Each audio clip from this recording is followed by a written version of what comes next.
네.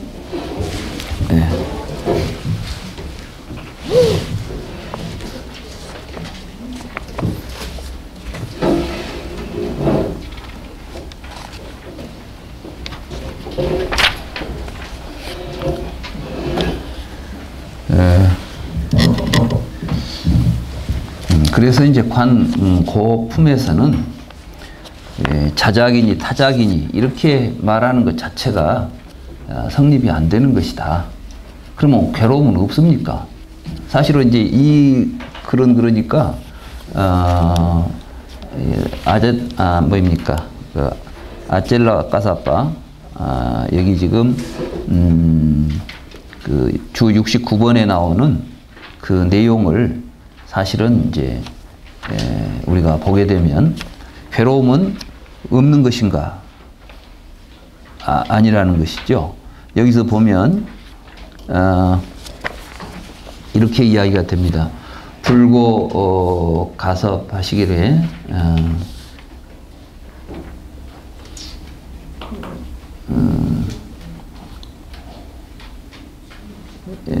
여기 이제 수적 자수자, 그러니까 우리가 괴로움을 받는 것이 자기가 지어서 자기가 받는다고 받는다면 나 응설고 자작, 내가 나는 괴로움은 스스로 짓는다고 말할 것이다. 만약에 타자가 짓는다면 즉 우는 타작이라고 말할 것이다.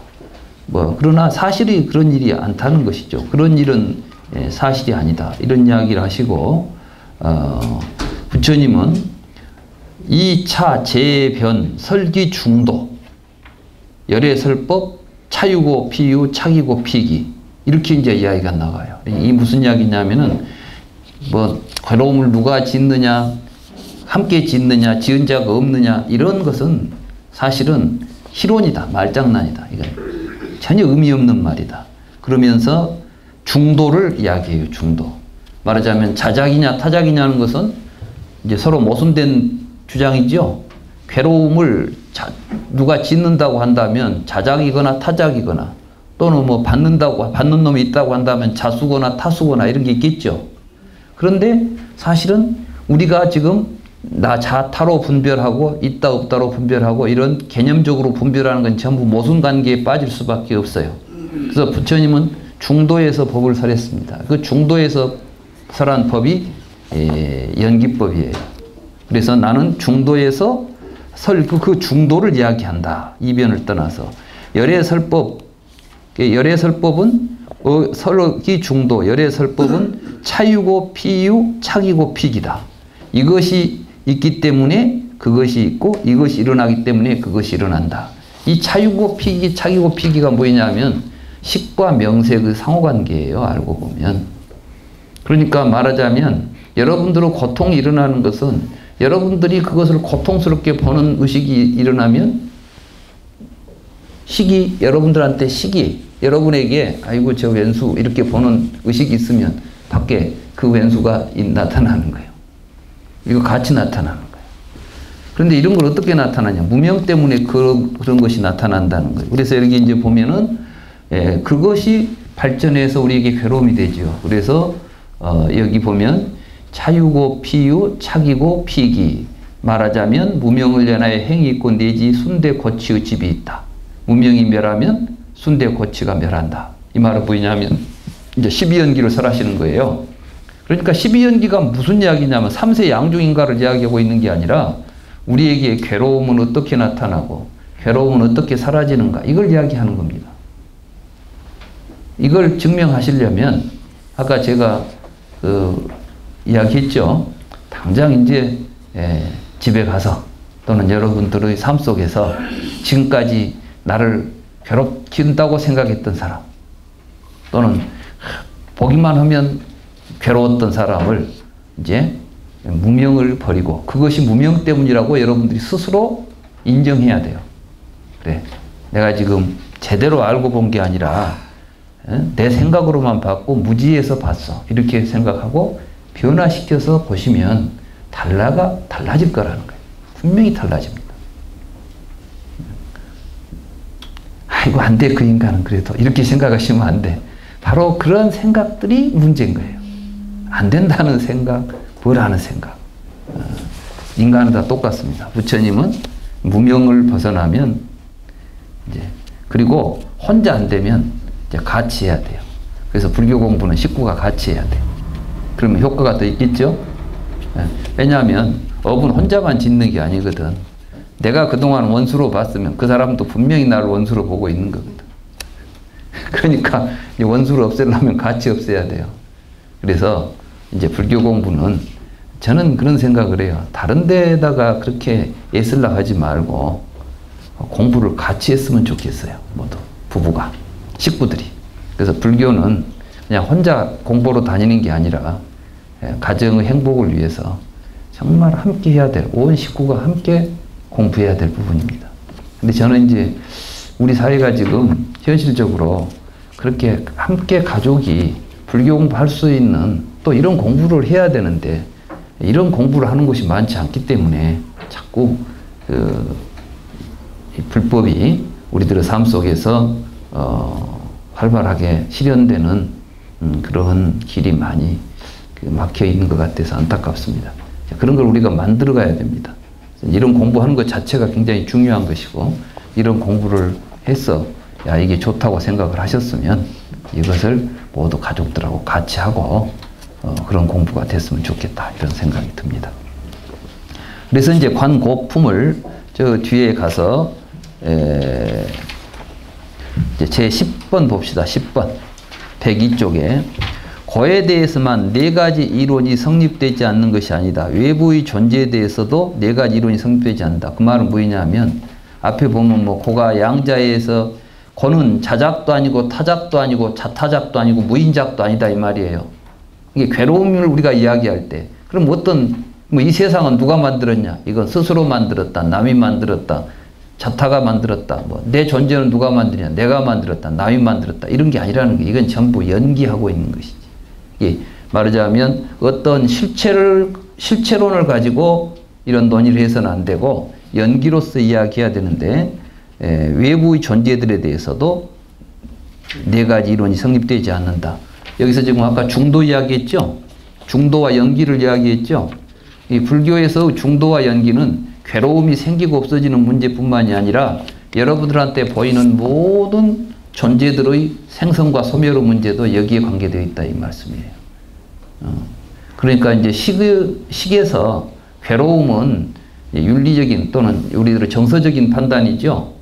근데 식이 우리들의 의식이 판단하는 것은 좋다 싫다만 판단하는 것이 아니라 이것이다 저것이다도 더 판단하지 않아요. 이건 컵이다. 뭐 이건 병이다. 이건 책이다. 뭐 책은 누가 만들었을까? 책은 사실은 누가 만들지 않았다는 거예요. 그럼 그 말이 무슨 말이에요? 책이 만들어지는 게 아니라 우리 의식 속에 어떻게 해서 책이라는 것이 형성이 되고 또 만들었다는 말들이 어떻게 사용되는가를 보면 지금 우리가 보고 있는 세계에 대한 모든 우리들의 지식이나 논의들은 사실은 무지로부터 나온 내용들입니다. 그걸 이제 깨닫게 되는 게 연기를 보는 것인데 아무튼 여기는 이제 모든 실체로는 성립되지 않는다. 연기를 통해서 그것을 봐야 된다. 그런 이야기로 규결을 우리가 할 수가 있습니다. 13. 행의 고찰. 이 행은 이제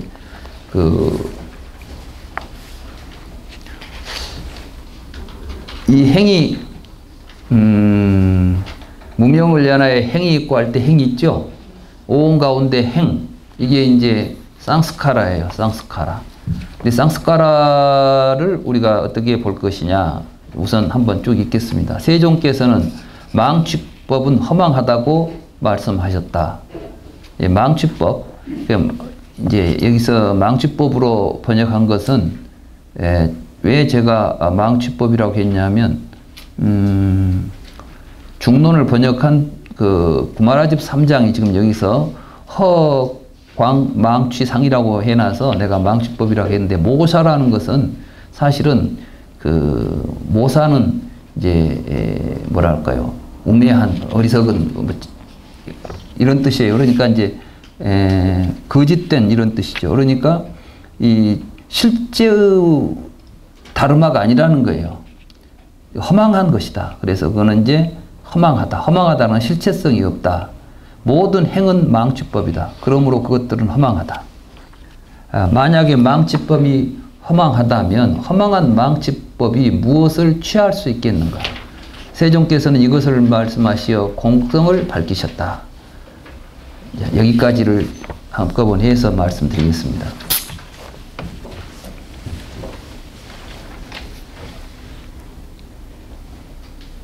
행은 뭐냐면 유의를 조작하는 걸 행이라고 그럽니다.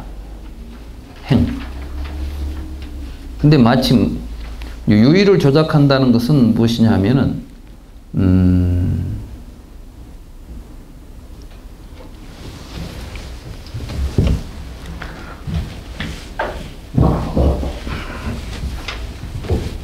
지난번에 12연기에서 유의무의이야기 했었죠.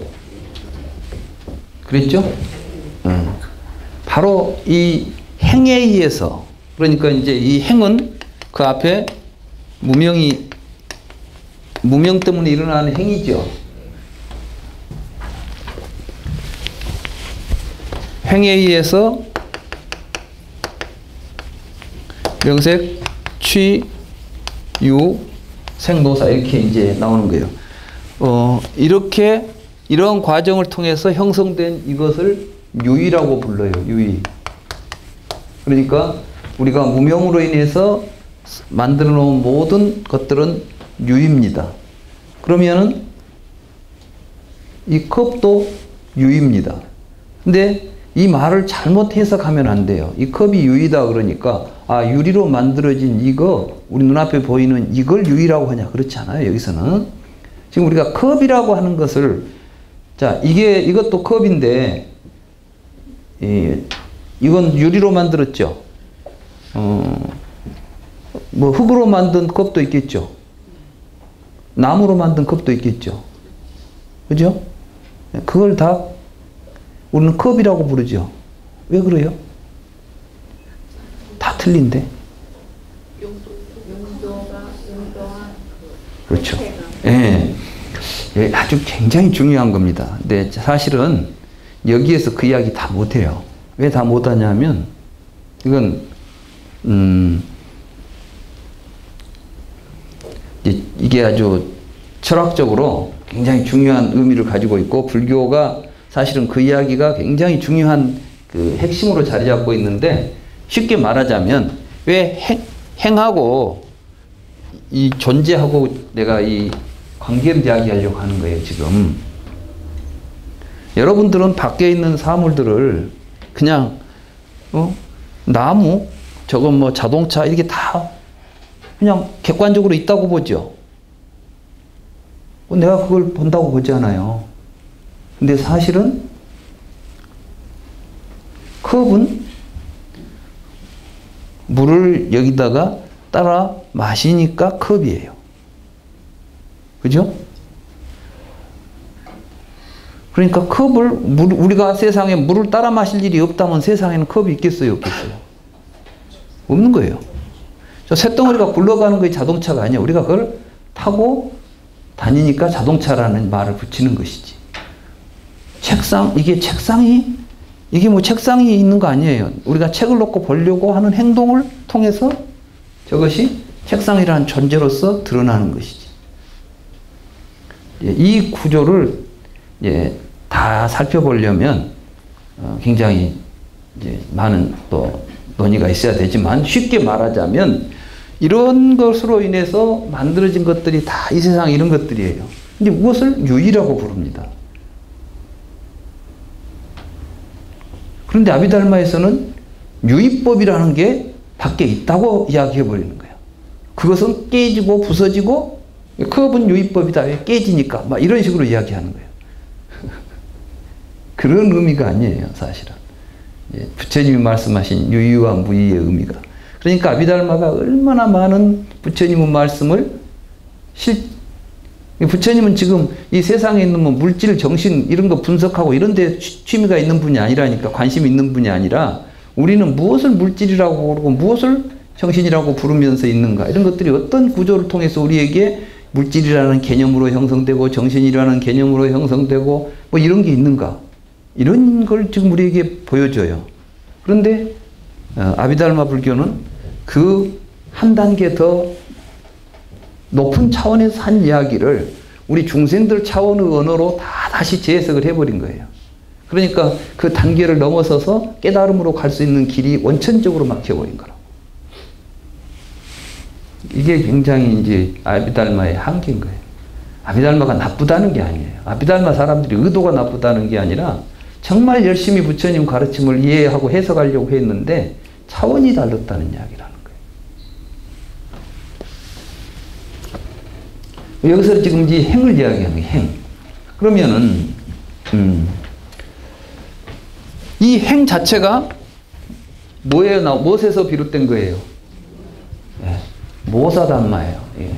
무명에서 나온 것이에요. 이 무명에서 나와가지고 만들어진 모든 유의는 그건 허망하겠어요? 허망하지 않겠어요? 그게 다 허망한 법이다. 그 이야기를 지금 하는 거예요. 그러니까 이제 여기서 행은 그래서 부처님께서 말씀하신 공성, 이 공성이 뭐냐면 무의예요, 무의. 예. 유의의 허구성을 드러낸 자리를 무의라고 부르는 것이지 유의와 무의가 따로 존재하는 거 아니에요. 무의법이 있고 유의법이 따로 있는 게 아니라 그러니까 망치법으로서 행과 행에 의해서 취해진 유의법은 모두 허망하다. 이것이 공성이라는 의미다. 이런 의미죠. 그럼 우리가 이제 뭘 허망하게 취해 놓은 것이냐 하면 이게 작자들이에요. 작자. 업을 짓는 나. 뭐 물을 담는 컵. 이런 컵은 이제 뭔 일을 하죠? 컵이 물을 담는 일을 하죠. 컵이 물을 담는 일을 합니까? 물을 담아서 마실 수 있는 일을 하니까 컵이라고 부릅니까?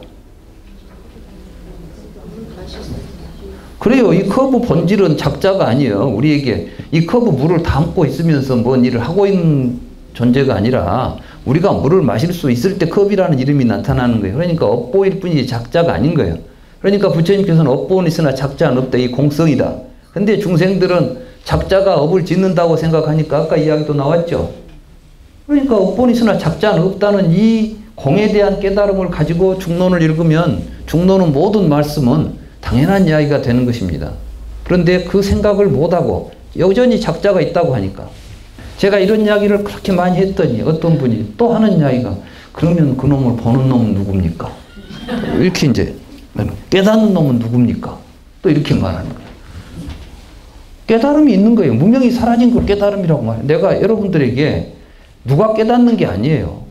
여러분 우리 자신들이 우리들의 삶 자체가 지금 무지 속에 갇혀가지고 삶이 계속 벌어지고 있다가 알았다 깨달았다 그러면 그것이 깨달음이지.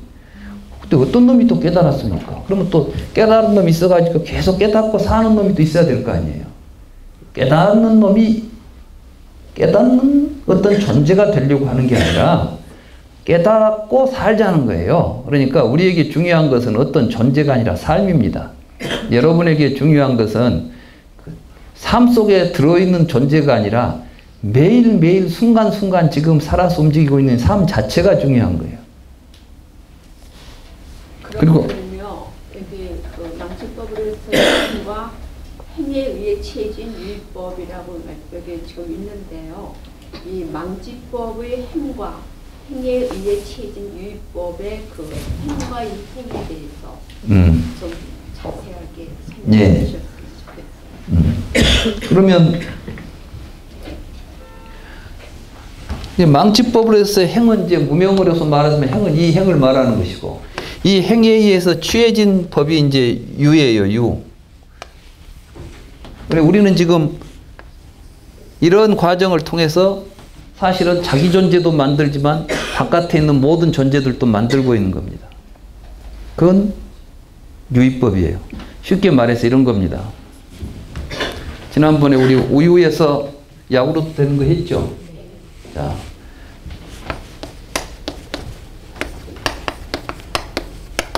이게 다 망치법들이에요.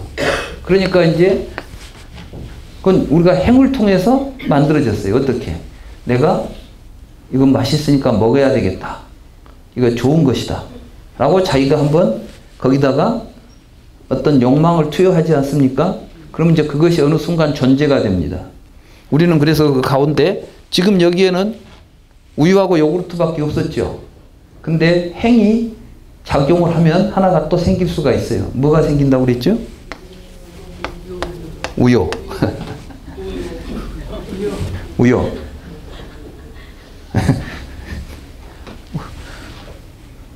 우유는 본래 있던 거예요? 없던 거예요? 근데 무엇 때문에 우유가 생겼어요? 먹어보니까 맛있어. 그러니까 이제 거기다 이름을 하나 붙여가지고 요거는 우유라고 우리가 취하는 순간 세상에는 우유가 존재하는 거예요. 그러면서 그 우유가 어디로 들어가냐 하면은 여러분들은 식 속에 들어오는 거예요. 식 속에. 어떤 걸로?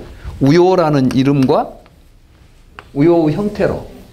그럼 우유는 이제 우유보다는 좀 더 걸쭉하고 요구르트보다는 좀 더 부드러운 상태겠죠. 요구르트가 되면 이제 더 굳어지니까. 뭐 요 상태가 되면 여러분들은 그런데 요구르트 상태가 되는 것을 이제는 걱정해야 돼. 왜냐하면 우유를 먹어야 되니까.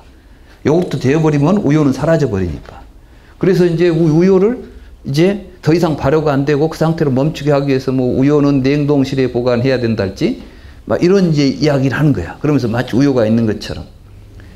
하나 예를 들자면 그렇다는 거예요. 사실 우리가 알고 있는 모든 세상의 존재들은 다 이렇게 망취법으로서 시간과 공간 속에 지속적으로 존재하는 모습으로 우리에게 인식되고 있어요. 그 가운데는 자기도 그래요. 자기도. 그래서 이 과정이 뭐냐면은 내가 맛을 봤더니 맛있었다. 그래서 그것을 갈망하게 됐다. 얘라는 것은 계속해서 가래라고 그러죠. 계속 껄떡거리는 거야. 그냥 계속 먹고 싶은 거지. 단 한 번 먹고 다음에는 먹을 생각이 없었다면 여러분들이 이걸 우유를 아직 덜 된 요구르트를 딱 찍어 먹어봤더니 맛도 없고 별것이 아니에요. 그러면 여러분들은 그냥 아무 생각도 않고 던져버려. 취하지 않아. 그런데 이것을 맛봤더니 맛있다. 좋은 느낌이 생기죠. 그러면은 또 먹고 싶잖아. 그러면 또 만들어야 돼. 근데 계속 만들어야 되니까 그냥 계속 이름 없이 만들어 먹을 수가 없어. 그래서 여기다 이제 하나씩 이름 붙이는 거예요. 이렇게 되는 것들이 유의예요. 그러니까 사실은 우리가 지금 보고 있는 세상에 여러분들이 이름 붙이고 알고 있는 것들은 전부 유의법들인 건데, 그런데 그 이름 붙이는 그 내용들을 가지고 여러분들은 세상을 식별하게 돼 있어요.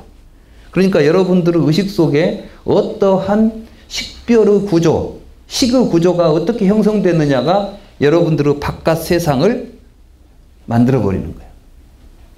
그러니까 똑같은 일을 보고도 마음이 전혀 움직이지 않고 보고 있는 사람이 있는가 하면 하찮은 걸 가지고 막 신경 쓰고 하는 사람이 있잖아요.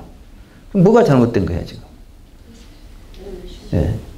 그래서 이제 공부는 자기 안에 공부를 해야 돼요. 그래서 되도록이면 뭐 지옥에 가서도 극락처럼 느낄 사람이 있다니까.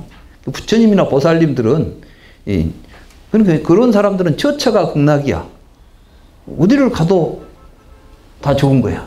말하자면 좀 모자란 못난 사람들 있으면은 어떤 생각을 하느냐. 아이고 저 못난 것이 나를 괴롭힌다가 아니라 아 저런 사람들이니까 내가 좀 필요하겠구만. 내가 좀 도와줘야 되겠구만. 내가 도와줄 사람 있으면 도와주고 훌륭한 사람들이 있으면 아 훌륭하구만. 배워야 되겠구만. 배우고. 그러면 뭐가 걱정이에요. 근데 훌륭한 사람 보면 시기심이 나고 못난 놈 보면 경멸하게 되고 막 이렇게 되면은 세상이 어떻게 돼? 괴롭지. 세상 어디 가나 다 똑같아요. 그러니까 불교에서 불국토라는 것 이런 것은 우리가 새로 막 만들어내는 게 아니야.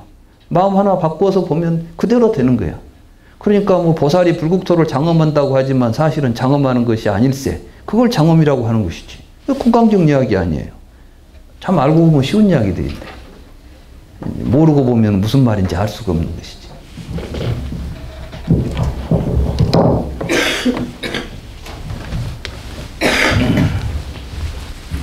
그래서 이제 결국 뭐냐면 모든 것은 자성이 없다는 것은 그 자체로서 내가 자성이라고 번역한 이 말 자체가 스와보아바인데 스와보아바는 스스로 존재하는 것입니다. 그러니까 자체로서 존재하는 것은 없다는 거예요. 그건 우리가 지금 말하는 모든 존재는 다시 말해서 행에 의해서 조작된 유의들이다. 그러니까 여러분도 뭐 불성 그 자체가, 불성이라는 말 자체가 자성 없음을 불성이라고 부르는 거예요. 근데 불성이 있다 이래버리면 또 이제 문제가 아주 복잡해져요. 사실은 일체 중생은 시류불성이다 이렇게 말할 때 일체 중생은 시류불성이다 그 말은 뭐냐면은 불성을 가지고 있다가 아니라 사실은 일체 중생의 본성은 공성이다 그 이야기라는 거예요. 공성. 부처님도 공성이고 이 공성을 깨닫고 살면 부처고 이 공성을 깨닫지 못하고 자성으로 붙들고 살면 중생인 거예요. 그런데 본래는 다릅니까? 같습니까? 같다니까. 생각을 바꾸자는 이야기예요. 불교 공부는 결국은 깨달음이란 무엇이냐면 잘못된 착각으로부터 벗어나는 걸 깨달음이라고 그럽니다. 그러니까 불교는 착각 벗자는 이야기지 뭐 되자는 이야기가 아닙니다. 근데 자꾸 불교 공부하면서 뭐 되려고 하니까 문제가 되는 거예요. 거지는 거지대로, 사장은 사장대로 다 부처되는 거예요. 응? 갑자기 거지가 막 부처되면 사장이 되고 막 이런 게 아니라고. 거지도 행복하게 살 수 있다니까요. 부처님이 행복하게 사셨잖아요. 부처님은 평생을 걸식을 하셨으니까. 부처님이 그걸 보여준 거예요. 부처님은 행복한 삶은 세상에서 이야기하는 신분의 고하나 부귀영화에 딸려 있는 것이 아니다. 빈부에 있는 것이 아니다. 어떻게 바라보는가? 우리가 착각을 벗어나서 살면 누구나 언제 어디서나 행복하게 살 수 있다. 이런 이야기입니다. 존재가 달라지는 것으로 보아 존재들은 자성이 없다. 그러니까 우리가 보면 모든 존재는 계속 변하죠. 자기 존재가 스스로 존재하고 있다면 변할 일이 없어. 근데 변화라는 것은 어떻게 해서 변화가 일어나느냐? 그러면 다른 것과 관계 속에서 변화가 일어나죠. 이 세상은 모든 것이 서로 관계를 맺고 있어요. 그렇기 때문에 관계에 의해서 모든 것이 변합니다. 그러니까 이제 이걸 아는 사람들은 세상을 좋은 관계를 맺어가려고 노력하겠죠. 제일 중요한 게 뭐 다른 게 아니에요. 여러분 주변에 누구하고든지 간에 좋은 관계로 만드세요. 첫째는 가족부터 좋은 관계로 만들고 친구, 옆에 가까운 사람들부터 좋은 관계를 만드세요. 좋은 관계. 이게 불교 공부의 핵심입니다.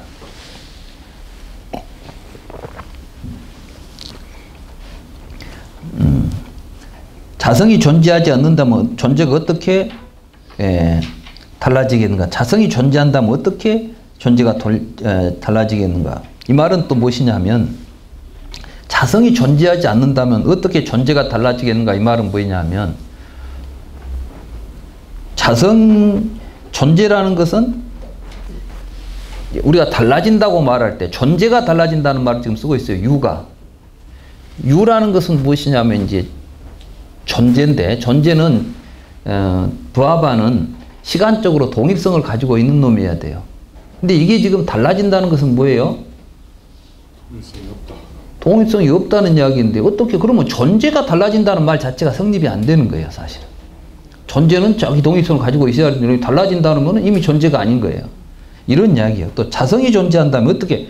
왜 자성이 존재한다면은 존재 자체가 달라질 수가 없고 자성이 없다면은 그 없는 놈이 달라진다는 이야기가 자성이 존재라는 말 자체가 없는데 어떻게 달라질 존재가 있느냐 이런 논리입니다. 근데 얼른 보면 뭐 자성이 존재하지 않는다면 자성이 존재한다면 이런 스바 부하바라는 것은 자기 존재성인데 그 존재성 자체가 실체가 없기 때문에 그 실체를 중심으로 해서 자성이 있네 없네 하는 논의 자체가 무의미하다. 존재가 변한다는 것도 다른 존재가 변하는 것도 타당하지 않다. 뭐 그 존재가 변한다면 우유가 곧 응유가 될 것이다. 그 말은 뭐냐면 만약에 우유가 변한다 그러면 우유가 변해서 무엇이 있다 그러면 요구르트도 역시 우유라고 해야 돼요. 우유가 변화된 우유 모습이죠. 근데 사실은 이미 변했다는 것은 달라진 것이고 그 안에 동일성이라고 할 만한 것은 없는 것입니다. 여러분도 마찬가지예요. 지금 여러분 태어나서 지금까지 내가 지금까지 변해왔다 이렇게 말하지만 그 나라는 놈이 자성이 있는 놈이라면 변할 수가 없겠고 자성이 없다면은 지금까지 자성이 없다면은 나라고 변하고 있는 놈 자체가 없다는 이야기가 되는 것이에요. 그래서 만약 공이 아닌 어떤 것이 있다면 공인 어떤 것도 있을 것이다. 공 아닌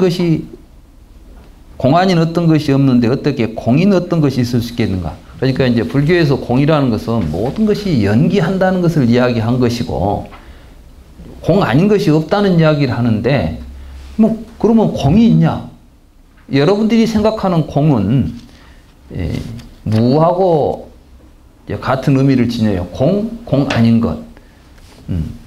그러니까 이제 또 이 비판은 어디에 하고 연결이 되냐 하면 아비달마에서 아공 법유 그랬잖아요.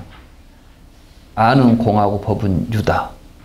이런 식으로 이제 공을 유와 상대적인 개념으로 이야기하는 거예요. 이렇게 한다면은 어떻게 그런 것이 있을 수 있겠는가? 그래서 사실은 이제 8번 개송이 승자들이 가르친 공성이란 일체의 견에서 벗어나는 것이다. 이거 아주 중요한 겁니다.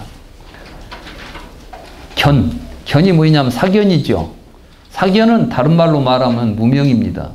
그러니까 무명에서 벗어나는 것이 곧 공이다.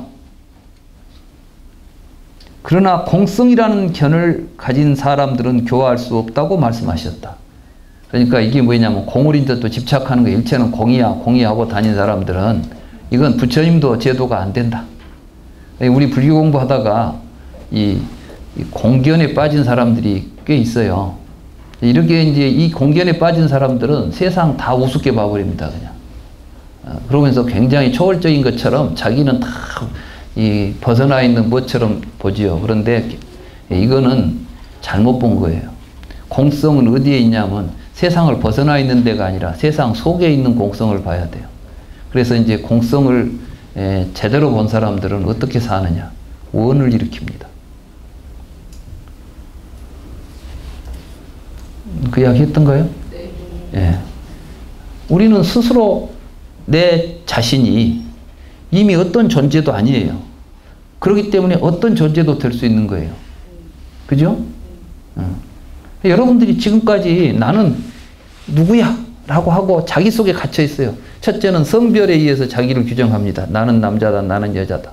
그럼 사회적으로 이제 남녀에게 주어진 어떤 뭐 역할이나 이런 것들이 있으면 거기에 이제 충실하게 어떻게 살려고 하면서 항상 자기라는 것을 가둬놓고 또 환경 속에서 자기를 가둬놓고 그 속에서 우물럭대다 현생을 살죠.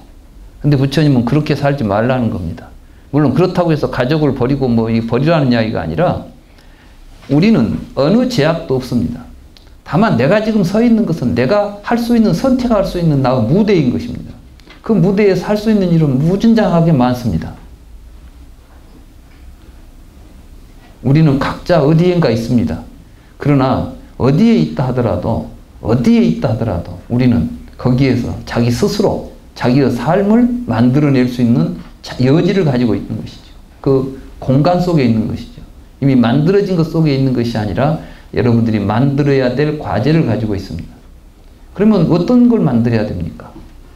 그게 이제 우리가 원하는 걸 만들어야 됩니다. 자기의 인생을 만들어야 됩니다. 이걸 불교에서는 원이라고 합니다. 그래서 이제 원들을 가져야 돼요. 이 불교 공부를 하면서 이제 나는 이렇게 살 거야. 나의 삶은 이런 삶이 되도록 해야 되겠어. 이런 발원을 해야 돼요. 그 발원 가운데 제일로 큰 발원이 4가지 발원이에요. 바로 일체 중생을 제도하겠다. 모든 번뇌를 소멸하겠다. 정말 부처님의 가르침을 제대로 내가 배워내야 되겠다. 있죠? 사홍서원. 그러니까 사홍서원을 그냥 아무렇게나 하는 게 아니에요. 사홍서원은 불교 결론이에요. 불교 공부하면 결국 사홍서원 하게 됩니다. 그래서 우리가 삼귀 사홍서원 하잖아요. 삼귀는 처음 하죠. 처음 괴로움에 빠져 있을 때는 부처님 의지하고 가르침 의지하고 같이 공부하는 도반들 의지해서 공부하고 가야 됩니다. 이게 삼귀예요. 그리고 공부하다가 정말 연기를 보고 공을 깨닫게 되면 이제 나는 이런 원을 세우고 살아야 되겠구나. 그 원의 큰 틀을 보여준 거예요. 근데 일체 중생을 제도하는데 나는 어떤 식으로 할까? 이건 이제 각자 나름이 다르지. 의사라면 의사로서 할 것이고, 뭐 변호사라면 변호사로서 할 것이고, 누구든지 그 일을 할 수 있어요. 그러겠죠? 일체 중생을 고통스러운 현실에서 벗어나게 해주는 것이 우리의 삶의 가장 큰 의미이고 목적이다. 내가 살아있는 모든 것들은 그렇게 서로 타자의 행복을 위해서 살아야 됩니다. 그러면 나는 저절로 관계에 의해서 나타나니까 행복해지는 거죠. 이게 이제 자타가 불이하고 자타일시 선불도. 이게 대승의 도리가 이렇게 나오는 거예요. 그러니까 이 공이라는 것이 얼마나 중요한지 아시겠죠?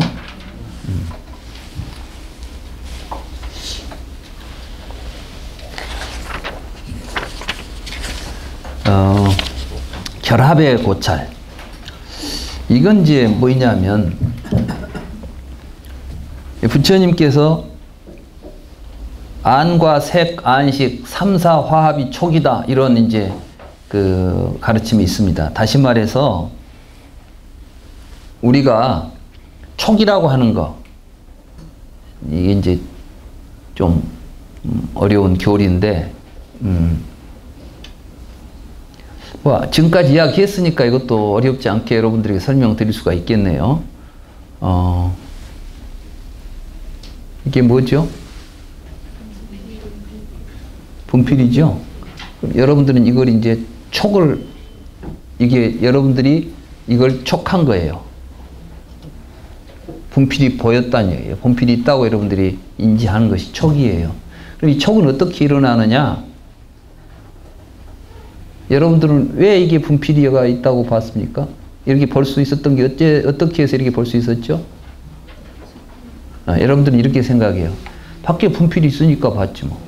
그리고 그 보는 놈은 안에 내가 있는 것이지. 내가 눈을 통해서 밖에 있는 분필을 봤다. 이렇게 생각하죠?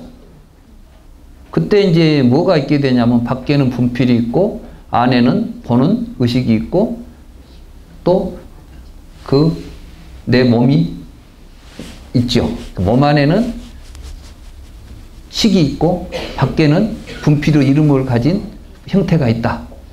이게 명색이에요. 분필의 이름을 가진 형태. 이게 명색이 있다. 이런 걸 전부 명색이라고 그래요. 명색.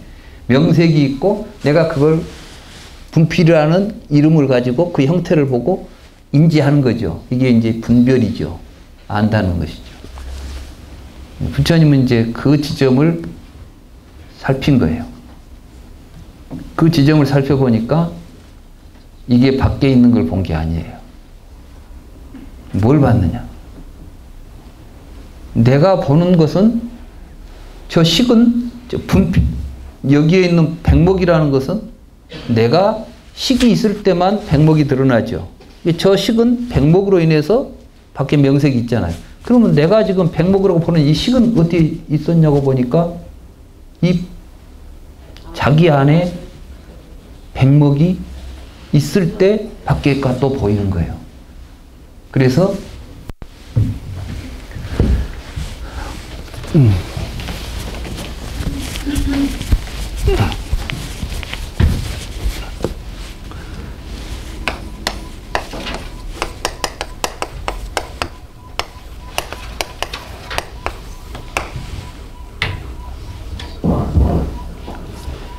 사념처관을 할 때 요즘 우리가 뭐 입바산 하면 다 사념처관이죠. 근데 이 관 자체가 단순하지가 않아요. 그래서 이걸 이제 정말 잘 보면 여기서 뭘 보게 되냐면 연기를 보게 돼요.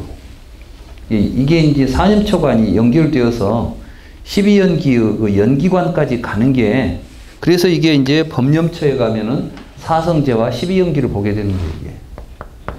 근데 지금 우리 주변에서 수행은 이제 그것과는 무관하게 해요. 그냥 막 뭐 호흡을 관찰을 하면 삼매에 들어가야 된다. 막 삼매를 강조해요. 근데 삼매를 강조하면 안 돼요.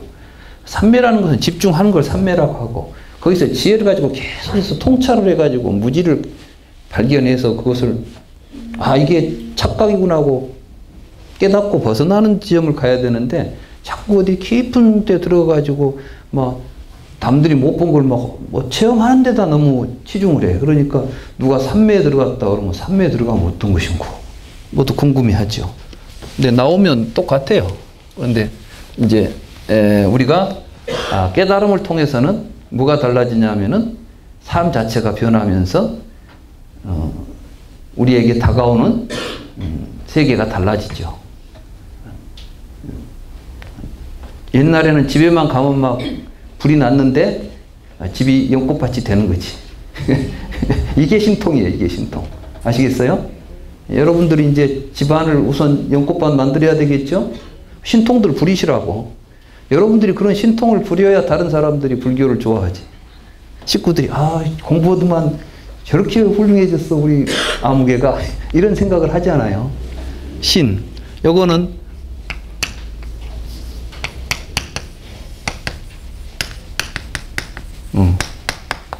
우리 몸은 우리가 먹은 음식이 쌓여 있다고 관찰하는 겁니다. 수는 촉, 경험이 쌓여 있는 것입니다. 여러분들이 경험을 통해서 여러분들이 했던 경험들이 여러분들에게 어떤 느낌을 갖다 주죠. 전에 이야기했잖아요. 자라보고 놀란 놈은 소뚜껑 보고 놀란다고. 심에는 뭐가 있을까요? 이게 명색이 있어요. 명색. 이게 전부 이제 집이라는 말을 써요. 집. 이것은 억념이라고 돼 있어요. 억념.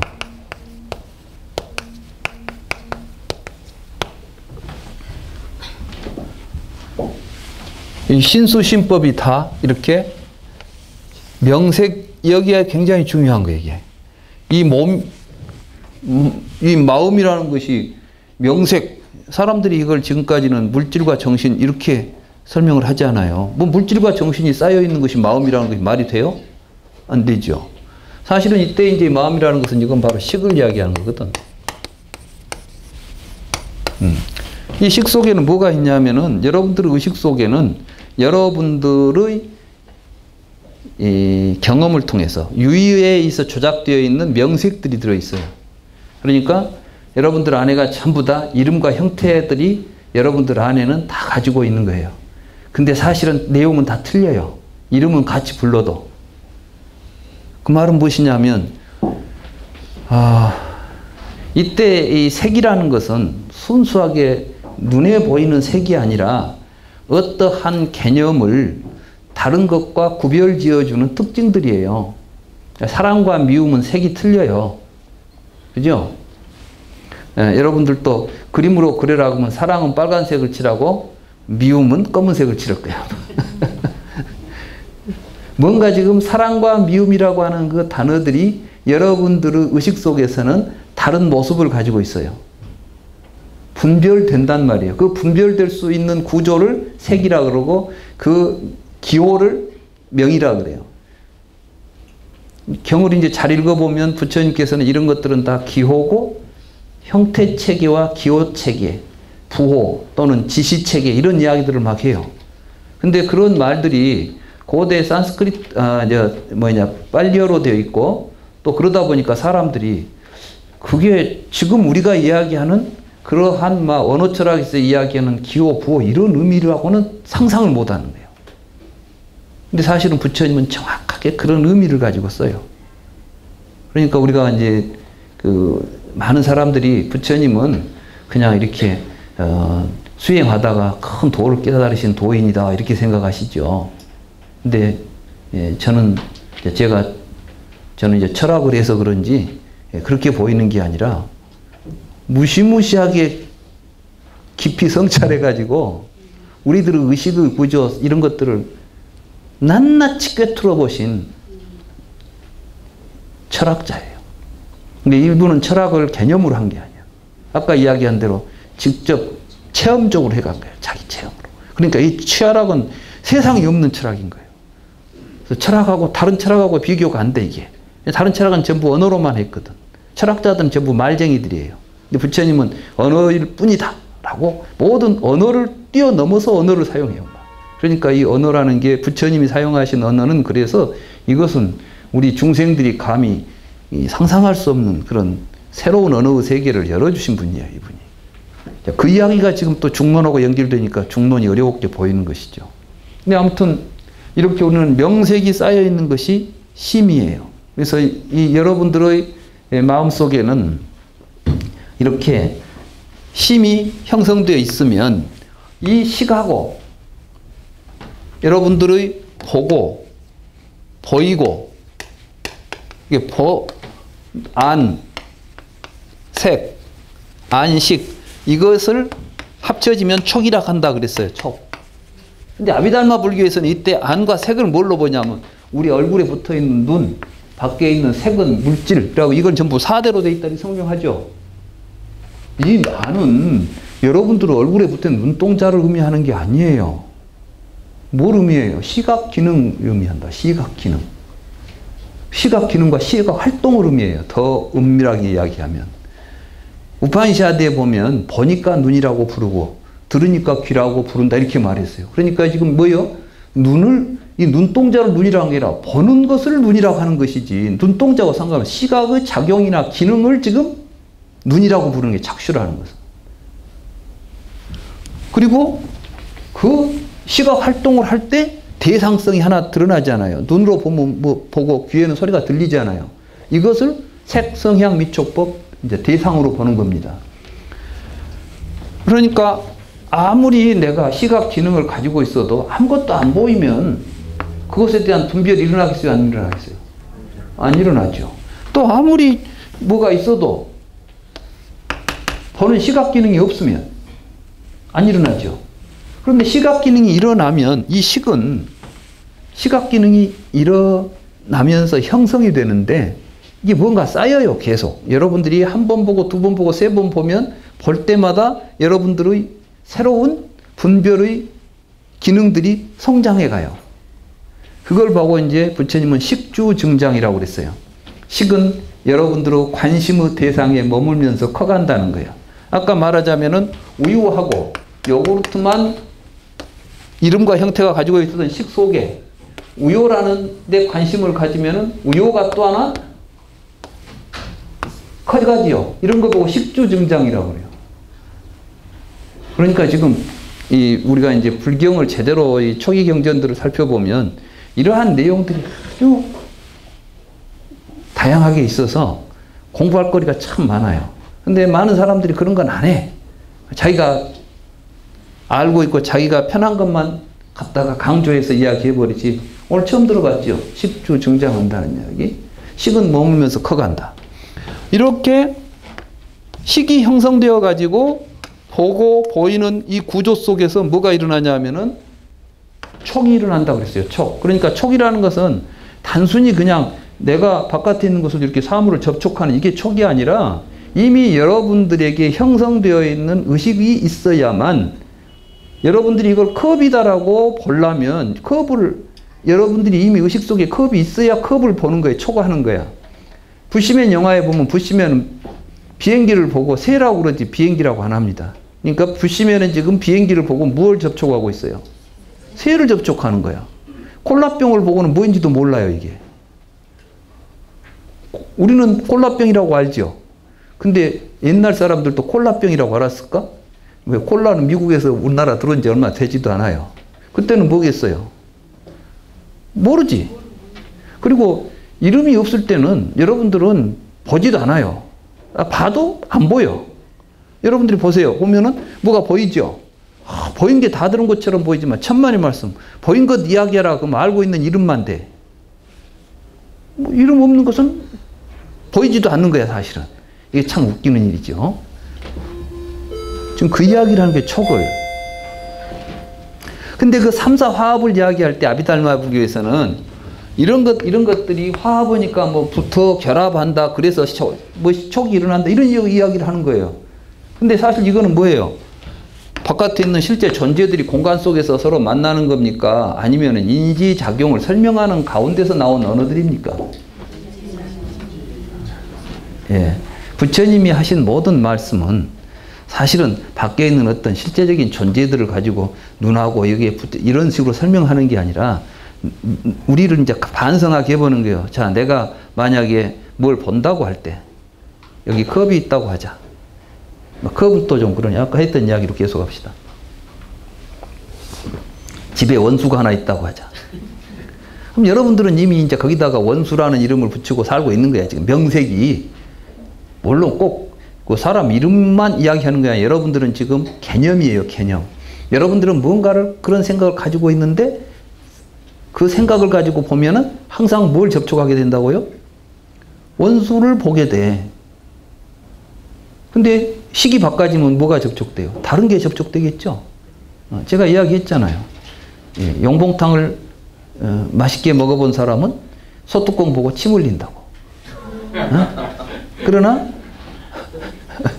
잘 알게 물린 사람은 소뚜껑 보고 놀라지. 왜 이런 일이 벌어져요? 간단한 내용이 아니에요. 사실 우리가 살고 있는 세상이 다 그런 세상이야. 그러니까 그걸 잘 살피라는 거예요. 그래서 나에게 일어나는 두려움이나 공포나 고통들은 실제 하는 것이 아니라는 거예요. 이런 구조 속에서 일어난 것이기 때문에 그걸 아는 사람은 거기에 놀라지 않아요. 그런 것에 의해서 자극받지 않아요. 그래서 이제 열애는 항상 여야하다. 잘해. 이렇게 되는 겁니다. 그러면 그 윗바사나에서 심을 도는 거는 뭘 도는 거예요? 네? 수련할 때 심수신법에 의해서 윗바사나 수련을 하잖아요. 네. 그러면 심에서는 뭘 보는 거예요? 느낌을 보고 이제 우리가 분별이 일어날 때마다 명색이 항상 분별에 항상 이름과 형태로만 분별이 일어나고 있다는 사실을 깨닫게 될 때, 심 속에는 명색이 모여 있구나, 이걸 보는 거이지, 이렇게. 그래서 이건 이제 그 결론에 해당하는 부분이에요. 그래서 이걸 보게 되면 뭘로 가겠습니까? 이 지부 구조가 무명을 연해서 행식 명색이 오온이 집기한다. 오온이 집한다. 집하고 멸하는구나. 그래서 이제 이 다른 말을 관찰할 때에 사성제로 관찰하게 돼요. 고집멸도로. 그렇게 해서 이제 팔정도 수행이라는 거는 이 관찰을 통해서 정견을 얻게 되면 정견에 의한 삶으로 연결되면서 팔정도가 실천이 일어나는 거죠, 이게. 그러니까 이제 불교 교리들이 사실은 불교 수행하고 굉장히 치밀하게 연결되어 있습니다. 근데 이걸 이제 잘못 이해해버리면은 교리는 교리대로 가고 수행은 수행대로 가가지고 수행하고 교리가 분리돼 버려요. 지금 우리 주변에는 교리와 수행이 분리돼 가지고 수행을 하러 가면은 교리는 그거는 별로 의미가 없어요. 교리는 알아볼 필요 없어. 우선 수행만 열심히 해서 마음을 닦아라 이렇게 말하고, 또 교리 헌데 가면 수행은 잘 모르겠는데 어느 저 개념만 몽땅 늘어놓고 이론으로 우리한테 막 주입을 시키려고 해요. 이런 두 가지가 다 공부가 잘못된 거죠. 진정한 공부는 여러분 자신이 공부의 대상입니다. 지금 여기에서 이야기하는 모든 불경에서 이야기하는 부처님의 말씀은 우리 자신에 대한 이야기지 바깥 세상 이야기를 하지 않습니다. 오늘 여기까지 하겠습니다.